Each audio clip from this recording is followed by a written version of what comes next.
they're out there somewhere, but we'll go and recover people as we go. Well, that was a very stressful and unusual start to the day.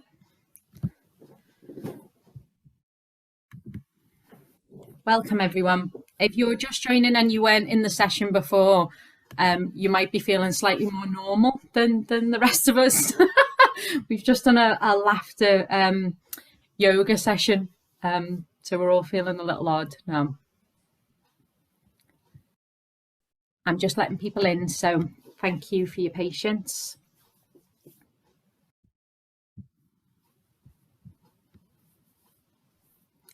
Welcome, welcome. Thank you so much for joining us today. Taking time, obviously you're hugely busy jobs at the minute. But actually, thank you for taking the time to invest in you. Obviously, it's been a hard couple of years. And what we thought we'd try and do over the next 2 days is work with you around looking at alternative views on leadership from outside of the education sector, and looking what similarities and what differences we have. I'm so pleased to introduce you today to Gill Kelly.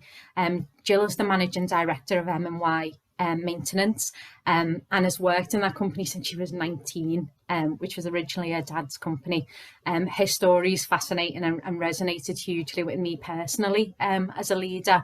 And those of you who know me well now will know why Gill and I get along, and we have a lot of very similar views. So really thank you so much for being here and giving your time to us today, Gill. So I'm going to hand over to welcome to you, Gill Kelly.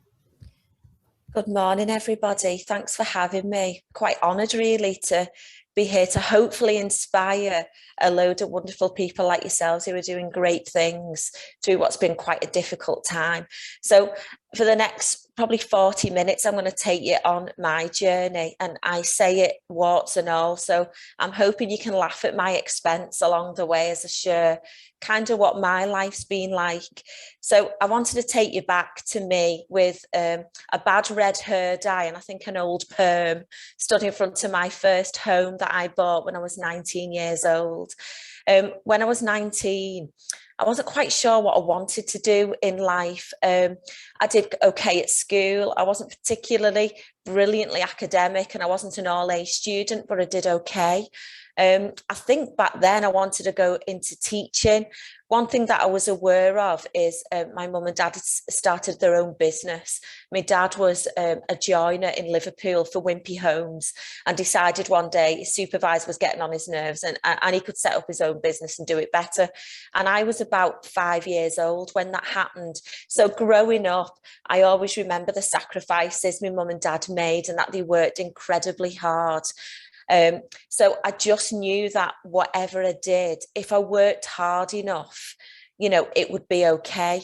Now, I met my husband when I was 16 years old at school, and I got married when I was 20. So I got married very young, and I had my first daughter when I was 21.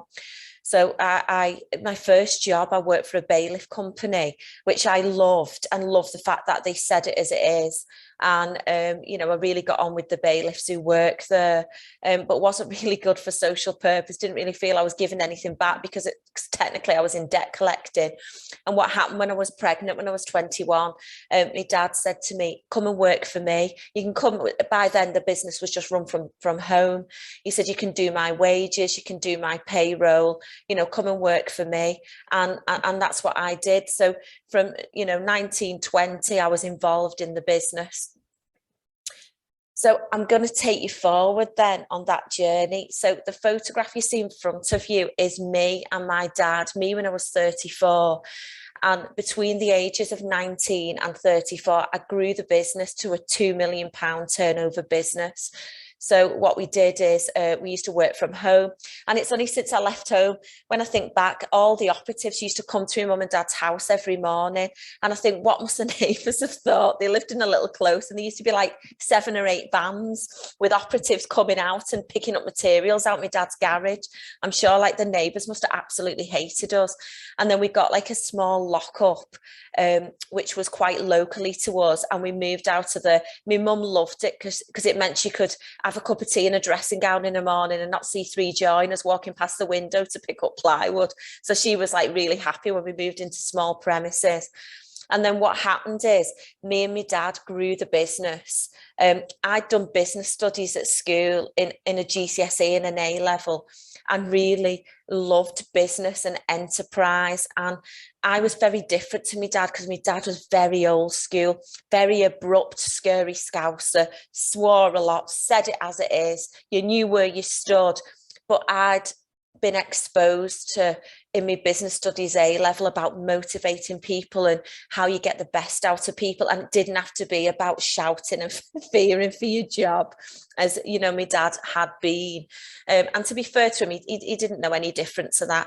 So I tried to bring in things like investors in people, ISO quality standards, and then tried to bring in, you know, treating the staff to a takeaway, to a Chinese sometimes on a Friday, and I just did a different way than my dad did. And then what happened was we worked predominantly for housing associations, and one of the housing associations we worked for, they approached me dad when I was 34, so in 2009. I'm 46 now. They approached me dad, would he sell the business to this big housing association? Because they had 3 contractors at the time, all 3 little SMEs like we were, and they wanted to bring one standard contractor in, one standard approach, and try and grow it from there and have, you know, the control. And that's what they agreed to do. I remember my mum and dad sitting down, and there was me and my husband who both worked there at that time, saying, you know, are you okay with this? And I was like, no, absolutely fine, dad. You my dad, you and my mum retire. You've worked really hard. Me and Chris can stay in the business, and you know, and that's what we'll do. So we sold the business in that December. And if you think, from my perspective, I'd left school and I'd worked for a bailiff company, again run by a couple of Scousers who said it as it is. You know, we was collecting poll tax, so you can imagine the type of industry that was like. And then I'd gone working for a bullish Scouse joiner. He was a real character, and was surrounded by male operatives. So I had a certain style and approach to try and get things done. And then I came back after the Christmas in 2010, and then had the fight of my life, because what happened is I came in to a housing association turning over £60 million with a big corporate office in Bolton, it was at the time. And I came in as a director. So I came in overnight because obviously I'd been running my own business. So they brought me in on their senior management team as a director. And oh my God, it was the shock of my life. You know, it really was. And, you know, it was one of the most difficult 12 months I can remember of my career, but it's also what made me. So if you can imagine me walking into this big, I was based in a lockup. So in a little tiny lockup, you're like no facilities, like dust and crap everywhere, and that was my base. And all of a sudden I walked into this big corporate environment, and they had at the time about 20 other directors, all very articulate. This is the way I seen it anyway, very articulate, very intelligent, lots of qualifications. They'd had lots of development and investment. And here was me, this little fiery woman that I'd had to fight in a predominantly male industry. I had no toolkit of management style. It was like, get that done now, do this, you know, that was just how I got things done. Didn't know how to influence, didn't understand politics. You know, why is such a body upset? I've just told them that shit. Are they upset? Oh, are they upset at that? Oh God, I'm not used to that. Where I'm from, if it's crap, you call us, you know, you call a spade a spade. And I think the first 12 months, I didn't really have any friends. And I think one of the things I learned about myself is I've got quite a high need to be liked. And I didn't have any friends because I terrified the life out of everybody, because they'd just seen this woman who wouldn't follow what everyone was supposed to do, had a different opinion to everybody else. I was very much time is money. You get the job done. That's the end of it. And I remember my first meeting, I think it was like 10 o'clock in the boardroom, which amazed me. My meetings all started at 8 o'clock. Most of them were stood in a car park, so we got the job done quick. And people were turning up with like a bag of crisps at 10 past 10. And I was like, but all these people need to be sacked. What's going on? Why are they all late? So I was just attacking the organisation, because I'd been in an organisation where if I didn't make money, my mum and dad lost their home. The only way we got paid if we made profit. And I was in an organisation where, you know, they were a rich organisation and a good. They were, don't get me wrong, they're a very brilliant organisation, but they had a lot of comfort and a lot of scope to negotiate and consult, and everyone got a say. And it was just so different. But I think the turning point for me was two things. One, I needed to learn there was more than one ways to skin a cat. So me telling people they were shit might have worked on a joiner who just knocked a kitchen down and needed to go back. But actually, a load of 20 directors who are really professional and articulate are not going to listen to Scrappy Doo in the corner telling them everything's crap and it can be done better. So I had to learn how to influence and how to, you know, motivate in a different way and learn to work with people. So the first thing that I learned was by being very honest and saying, right, I know I'm really challenging you right now, but actually I'm in charge of running a business my dad has brought up from a 50p a week loan from the catalogue for a set of ladders. That's my background, and I really don't want to let him down. So if I'm challenging your decisions on whether or not we can take somebody to disciplinary, it's not because I'm a horrible person. It's because I'm quite frightened of failing and I'm trying to do what I think is best. Can you work with me? Instead of saying, no, I'm absolutely not doing that. They don't know what they're talking about. You've never run a business. You can't teach me anything. And the second thing that I learned was I was good enough. I wasn't educated to the level these other people were. I was probably dragged through a career with the degree of common sense, as my dad always used to tell me. And I did have different perspectives on things, but it doesn't mean that I wasn't good enough. And it doesn't mean that I wasn't right. And I realised that some of me fighting was probably because I had a huge amount of imposter syndrome, because I'd found myself in a situation that I was really uncomfortable with, didn't feel I could relate to anybody else in the room, so therefore felt that I was the one that wasn't quite good enough. And I think I had to really work on myself to go, you've got different opinions, you've got different styles that you're working on, because you realise that they're not all right, but it doesn't necessarily mean, you know, that you're not as valuable as everybody else. You just bring difference, and as long as you bring that difference in a respectful way and a fair way, and you can, you know, people can work with you, actually it's probably a strength. So as soon as I got over the imposter syndrome and actually accepted that I deserved to be in that room as much as everybody else, life got a lot easier for me. So that was kind of my journey, which is why I've put the quote, the one who falls and gets up so much stronger is better than the one who never fell. Because underneath that fiery lady who was driving everything was really somebody who was telling myself that I probably wasn't good enough to last there. So I'm only just getting warmed up. This was just the beginning of my journey. So M&Y is predominantly, or was, maintenance. So we work for social housing. So if somebody gets a smashed window, a leaking tap, I send people out to do that. And that's what I've been doing since I was 19. So I had a team of managers, a team of operatives, very experienced, worked for me a long time, trust them. And that's what I did. And it was simple. We made money. I knew it inside out. It was bread and butter stuff. In 2015, the chief executive said to me, I want M&Y to build houses. And I'm like a glass half full person. I always have been. You know, I always think, do you know what? We'll give it a go. What's the worst thing that can happen? And that's been a strength. But sometimes it's my weakness as well, because I oversimplify things. So in my head, I thought, right, well, we deliver maintenance and I know how that works, and I've got good people who do it. So I will go and I will just get good people who've delivered construction. I've never done construction, but I'll go out there and I'll recruit the best directors, the best managers, and we will do construction, and it'll be great, and we'll all run off into the sunset as builders. And the building you're looking at was a period courthouse in the Wirral in Wallasey, and it was going to be converted into 21 apartments, and that was the scheme. Now, the scheme was, the job was a 1.6 million refurbishment job and should have been completed over a period of 12 months. The scheme ended up taking me just under 2 years, and M&Y lost £1.2 million, and I failed for the most significantly time of my life. I'd always been quite successful.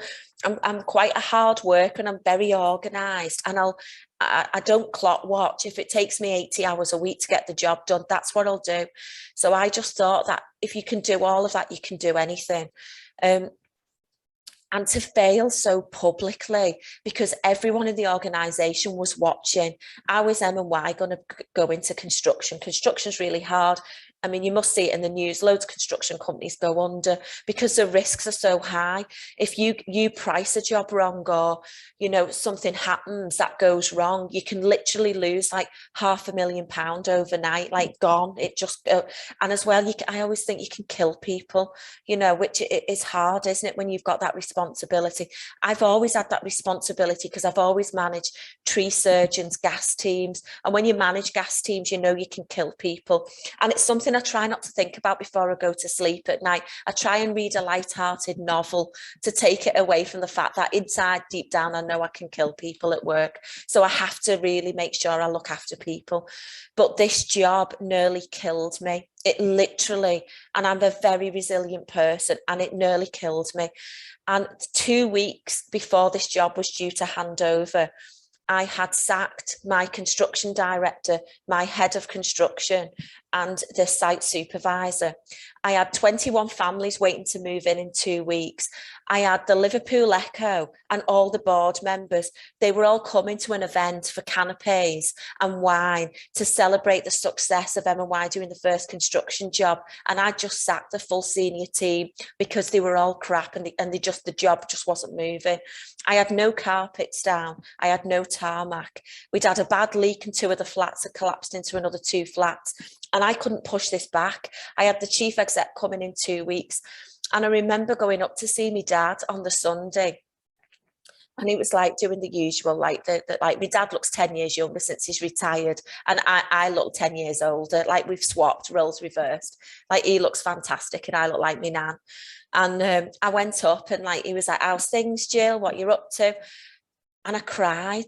And I never cry. And my mum did the usual mum thing, like Battenberg and tea, like, come on, we can sort it out. And I was like, Dad, I'm literally going to die. I was like, the Echo are coming. I've had to sack them all. And I was crying my eyes out. I said, I don't know what I'm going to do. And my mum's faffing, oh, what's she going to do? And my dad, I can see him now. He's just sat in his chair and he went, think of all the things you've achieved in your career and what you've got through. He said, pull yourself together. Cancel everything out your diary for the next 2 weeks. Get your hard hat on, get your boots on, turn up at that site tomorrow and run the job yourself. And I was like, I can't. He went, yes, you can. You know what good looks like. You know how to run a project. You're underestimating yourself. If anybody can get that job over the line, you can get that job over the line. So I was like, yeah, my dad said, it's right, pull yourself together. So I did. So 6:30 in the morning, I turned up, hard at him. I'd only been there 2 minutes. The subcontractors were wolf whistling at me. And I was like, excuse me, come down. Do you know who I am? No, well, I pay your wages. So shut up and get back up that ladder and don't ever wolf whistle at anybody again. I'm your gaffer. I'm here to run the job. So, and that's exactly what I did. I ran the job for 2 weeks. I was there from 6 in the morning till 11 o'clock at night. And we got the job over the line. What really makes me laugh is you can't see, but at the back of the building is a car park. And as the chief exec and the press were walking through the front door, I had 20 operatives filing out the back. And as he was walking around, I was like, don't touch that handrail there, because in the night I'd been like that painting it. So it's like, nobody touched the walls. But what it taught me was, I can do it. When you're in shit, you've got to keep running. You can't give up. And it taught me so much about construction. And in them 2 weeks, when I joined, I think they just thought, who's this bloody airhead with a hard hat on and a glitter winged eyeliner? But after the 2 weeks, they were like, God almighty, she knows what she's doing and she can get things done. And it was a brilliant lesson for me. So since 2015, I've delivered, oh God, let me think, probably about £30 million worth of construction. I've got a picture of this job, this picture that you're all looking at now, I've got above my desk here to the right, and I look at it every day. And when I'm having a really bad day, I look at it and think, I did that. I put 21 families in that. I helped them move in. I was there when they moved in. 21 families moved into beautiful, affordable apartments in Wallasey.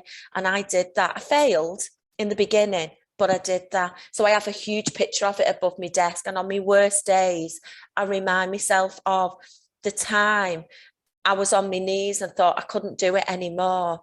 And the little pep talk from my dad. See, sometimes you just need a pep talk off a hairy arse scouser. When you're on your knees, that's what you need. So if anyone ever needs a pep talk, I'll share my number and I'll give you that pep talk.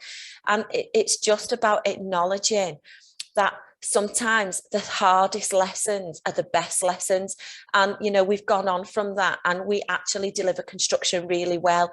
And we're about to start a £60 million village, because it is a village in the centre of Liverpool city centre. So if you ever drive through Liverpool and you see all the tarpaulin and all the site cabins, and they've got M&Y all over them.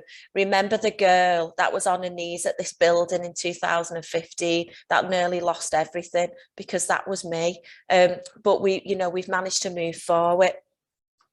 So there are two of me battles. My third one, bloody pandemic. I never thought in my lifetime I'd have to get through that. I've put this title as leading for my life, because the only way M&Y make money is by sending operations and construction staff to site. And then what did the government do? Everything shut. So everything shut. I think it was like the end of the March, the beginning of the April in 2020. And the business projected a £500,000 loss immediately, because our overheads are fixed. We still have to pay for all the staff. All the vans are on lease. The only thing we didn't have to pay for was materials. So the full infrastructure's there. It has to be paid for. I had no income coming in. The furlough scheme wasn't even touching the sides. And I was like, what the hell are we going to do? And what we did is, very early on, we thought, right, if we can get we had all different programs and we reprogrammed all the work. So luckily the government allowed the construction sites to restart within about 6 to 7 weeks. And because a lot of the jobs we do is classed as emergency, because obviously it's board ups and it's no water, no heating, we could get people back out there. But the staff didn't want to go back out there. So the government were telling me to go out. But I'm a good leader and I'm a real people person and I love my people, and I'm sending them into houses with people with COVID, and that was so, so hard. And on one hand, like, I remember our board saying they wanted me to stay at home because they were frightened of the sustainability of the business if I got ill and got very ill with COVID. And I had to have a row with them and say, I can't do that. How can I lead a team and send them out every day where they are unsafe, even with the masks on and the PPE? Let's be honest, you could have still caught it. How can I manage and motivate them when I'm sat at home with the cat on my knee, nice and safe, and my hand sanitizer on my home office? I'm not doing it. So I went out with them every day. I came into the offices every day, because if they were out and at risk, I wanted to be out and at risk, even though I understood the issue. But I did a very quick risk assessment in my head and thought, I'm relatively young, I'm relatively fit, I'll get the jabs as quick as I possibly can, I'll use the hand sanitizer, I'll use the masks, but I need to be with my team. And all the way through it, because I've got 250 staff right across the Northwest, Some are on site, some are in homes, some are in empty properties, some are in big refurbishments. So I would go out and check in. And what I did is, and I'm still doing it today, we used to do like a staff newsletter, which would go out every month, you know, stars of the week, this is where the business is up to, these are the compliments we've had, all the usual like motivational stuff. But I started sending emails out on a weekly basis to the staff. And my emails were very honest, what I was frightened about, what was keeping me up at night, when I was missing my family, when I was wondering whether I was making the right decisions. I told them I was scared. I told them that I was worried I wasn't quite doing the right thing. I told them I was worried I wasn't doing enough. I thanked them every single week. I told them how amazing they were. I went out to them and did everything I could to support them. I sent them silly photographs. I sent them silly stories. I did everything I could to motivate them. And I'm so proud that in that period of 18 months, when we was all out, like I know you guys were working, out the 250 staff I directly managed, not one went off with stress, not one. And we went from a £500,000 loss to a £500,000 profit. We financially turned the business around by £1 million in a pandemic. And on top of that, we secured £5 million worth of external work because we kept calm and we carried on. And I think the lesson for me is I didn't know the answers, and that's okay. And I shared the fact that I didn't know the answers. And I kept saying to them, I really wish I didn't have to keep sending you into these properties. I really wish I didn't have to keep sending you into site. But if I don't, there'll be no business for any of us to come back to. And I'm really sorry, and I don't have an option. But if you're not happy, come and talk to me. So I just was like, almost like just so available to give emotional support as much as I possibly could. And anyone who had, you know, people at home who was vulnerable, or, you know, we would furlough the people as much as we could based on people's circumstances. But, you know, loads of times, like I'd ring up and people were working with kids sat on their knees, or I'd ring them and they were in the park, and I'd say, it doesn't matter. It doesn't matter. You're doing what you can. If you've had to take the kids out to the park, I'm absolutely fine with that. We're just doing the best we can, and that's enough. That's all I'm bothered about. We just come in and we do the best we can, and that's all we can do.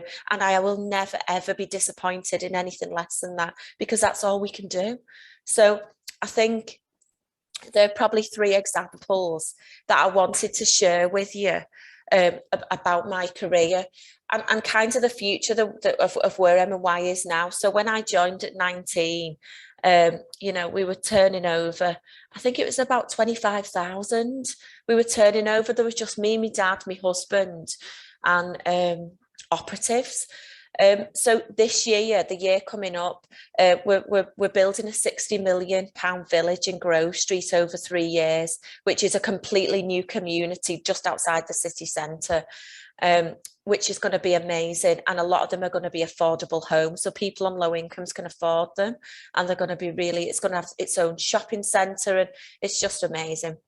I'm working on succession plans. So at the moment, the structure I've got me and I've got 2 directors. I've got a new director who's going to be coming in from April. So and I've got 37 managers underneath me, ranging from operational supervisors up to directors.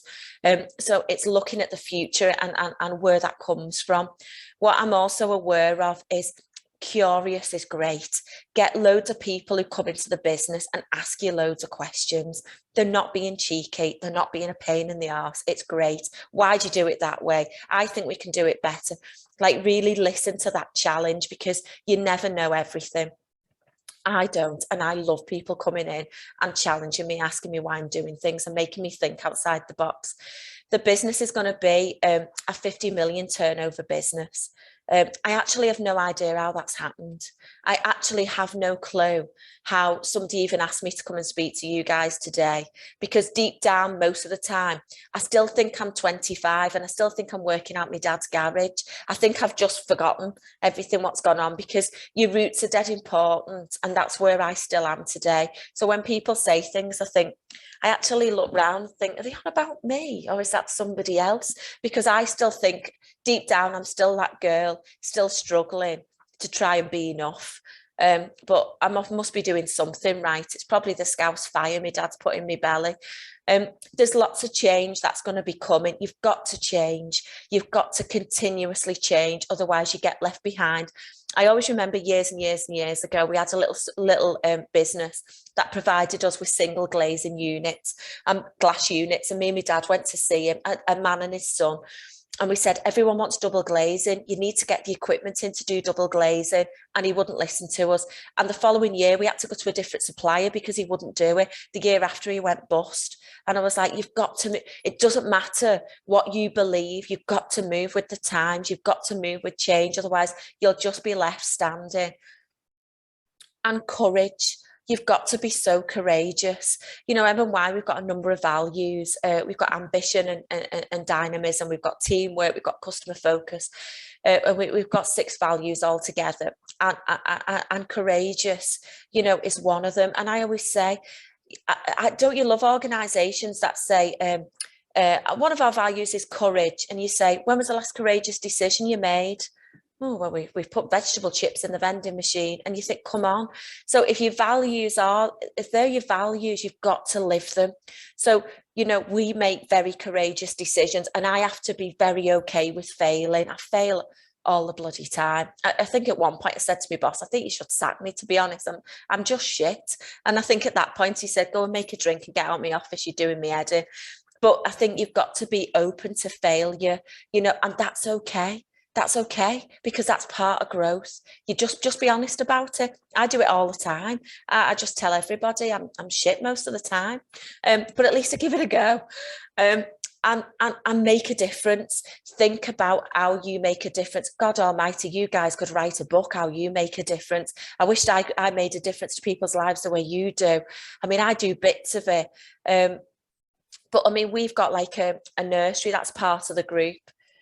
Which is they support children that come from domestic violence, and we've got a homeless charity. So M&Y do loads of great stuff. So our profit is for purpose. So every bit of profit we make in our organisation gets gifted back to do great things. But I make sure that I tell the staff all the time and remind them that they are, you know, they are making a difference. And I suppose it's just like some kind of like last tips from me. Failure isn't failure. It genuinely isn't, because you gave something a go. It's not failure. You just have to learn from it. And authenticity is your superpower. I might be one of the only females who are MDs over construction and maintenance companies, but I'm very authentic and I say it as it is, and people remember me, and that's a good thing. I used to almost try and be like a fella, because I used to think, oh God, I need to fit in. But actually, it's me they tend to remember. You know, I think sometimes it's for me fabulous shoes and my eyeliner, but you know, I'm the person they seem to most remember, which is quite good. So being you is your superpower. Don't ever let anybody try and tell you that being you isn't enough.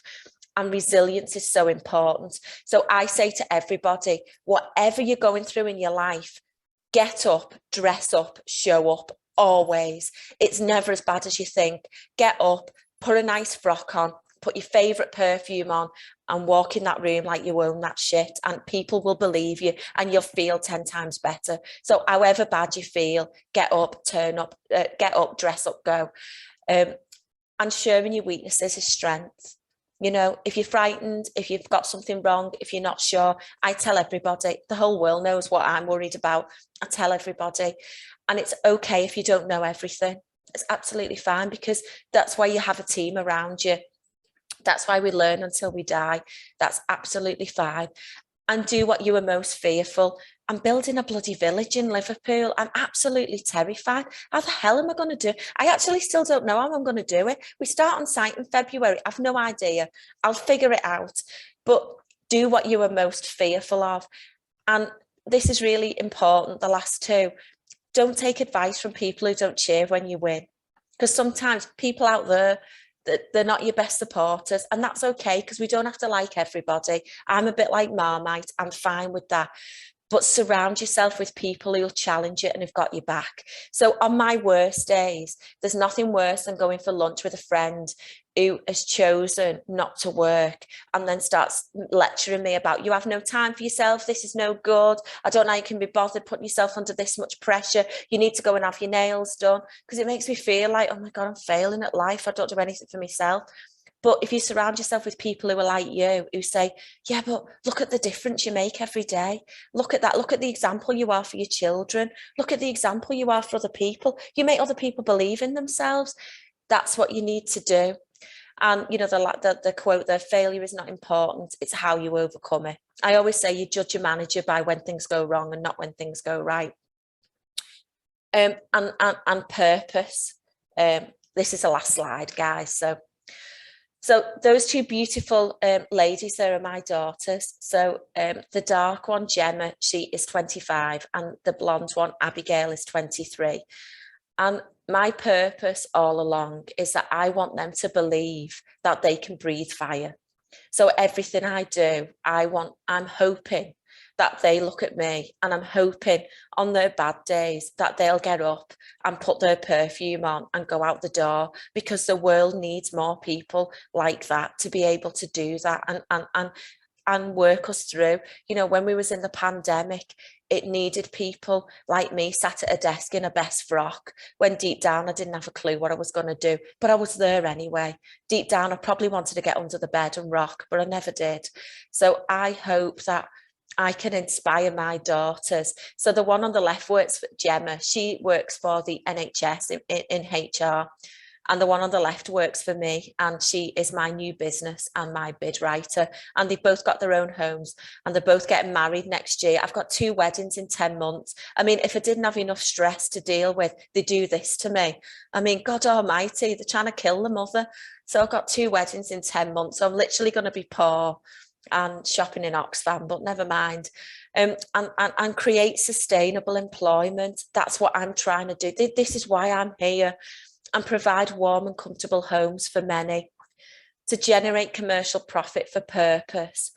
And I really want to inspire others to work hard and follow the dreams. I do loads of stuff with young people. I go and speak to kids, and I say, do you know what, guys? It doesn't matter what qualifications you've got. It doesn't matter what background you come from. Just get up, put a smile on your face, be positive, be helpful, and work hard. You don't need talent to do that. You really don't. Like I say to them, you look at where I've got to, and you know, I haven't got a degree. I never went to university. You know, if you can do, that's absolutely brilliant, and you should fulfill your potential as much as you possibly can. But you know what? If you can't, if you can still follow the same values, and you can still be hardworking. You know, if you go to Tesco and you're the hardest worker in the room, it doesn't matter. You're contributing, you're paying your bills. That's all that matters. And I like to celebrate difference and make others believe that they are enough, and why not you? Because, you know, I think sometimes people have so much self-doubt and so much confidence, and I think social media, it drives me mad, because we put people in front of people who look that perfect, you can't touch them, you know, and that's not reality. Reality is the stories I've just told you. That's the reality behind success. I love the photographs sometimes you see on social media of the ballerina, and underneath the ballet shoes is very cut and damaged feet, because that is our reality. And I think sometimes that's not shared enough. You know, it's okay, you're going to have bad days. It's absolutely fine. We all have them. But it's what you do about it, and it's how you keep going. And what strategy you can put around yourself so you can cope and survive and remain resilient. So I think really, I'm conscious of time, because I know mine was a bit later, and I don't want to make you late for anyone else's sessions. So really just open to questions.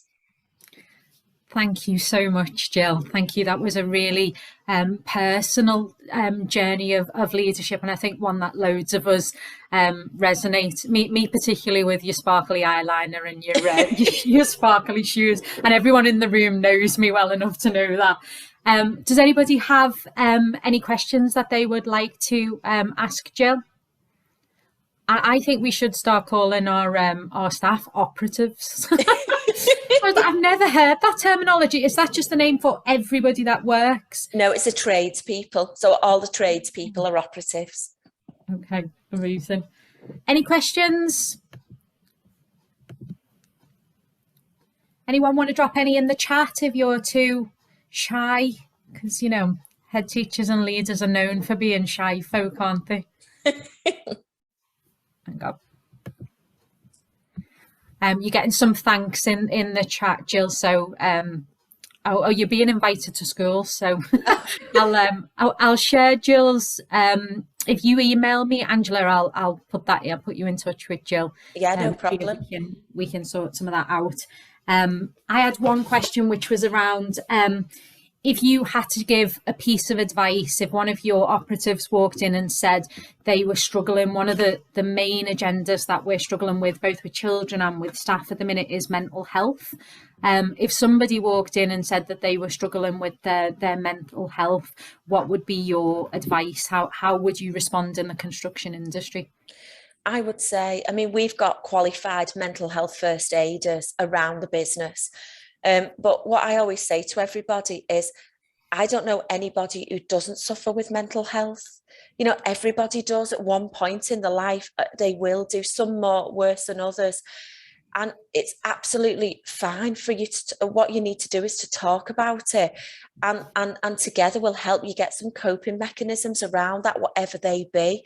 You know, so, you know, I speak to the guys in the newsletters and the stuff that I take, and I always say, you know, for me, I just, you know, I've always had dogs. I love all animals. I love dogs too much. Like, my dogs literally have their own armchair and everything. They're like better treated than my kids.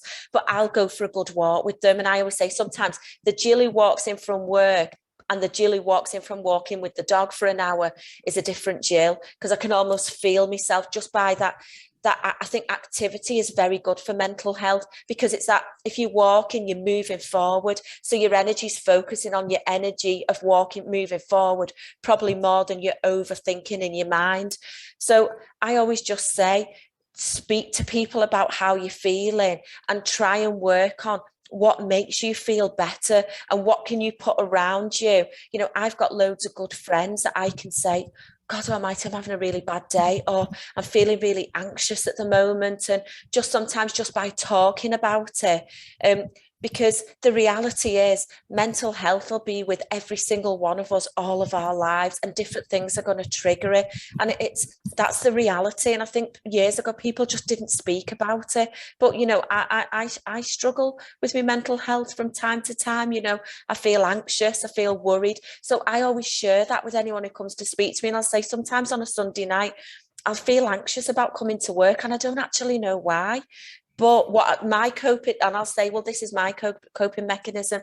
So for me, I know that the thinking about it is usually worse than the doing it. So once I'm in work on Monday with a cup of tea and with all my lovely colleagues, I'm fine.